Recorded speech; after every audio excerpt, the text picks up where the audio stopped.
అంటే చూడండి, దేవుడు మనని అందరినీ కూడా పిలిచాడు. యేసుక్రీస్తు దగ్గరికి ప్రతి ఒక్కరికి కూడా యేసయ్య లేదా మనని పిలిచాడు.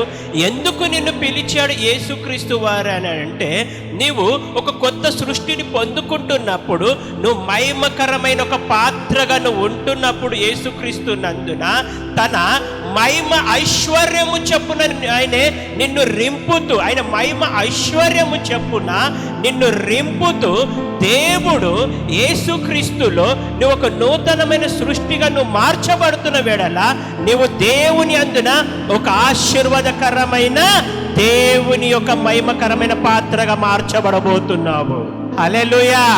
నువ్వు యేసుక్రీస్తు దగ్గరికి వచ్చినప్పుడు కూడా నువ్వు ఇంకా పాప జీవితాన్ని, నువ్వు ఇంకా లేదా చెడు మార్గాలని, నువ్వు ఇంకా చెడ్డ యొక్క ఆలోచనలని, నువ్వు ఇంకా చెడుని నువ్వు మర్చిపోకుండా నువ్వు అలాగనే నువ్వు జీవించకూడదు. కానీ యేసుక్రీస్తు వారు అని అంటున్నాడు, నిన్ను ఒక మహిమ పాత్రగా నేను నిన్ను రూపిస్తున్నాను, నా మహిమ ఐశ్వర్యము చెప్పున నేను రింపుతూ ఈ భూమి పైన నేను నిన్ను ఒక ఆశీర్వాదకరమైన దేవుని బిడ్డగా నిన్ను మారుస్తున్నాను అని అంటున్నాడు.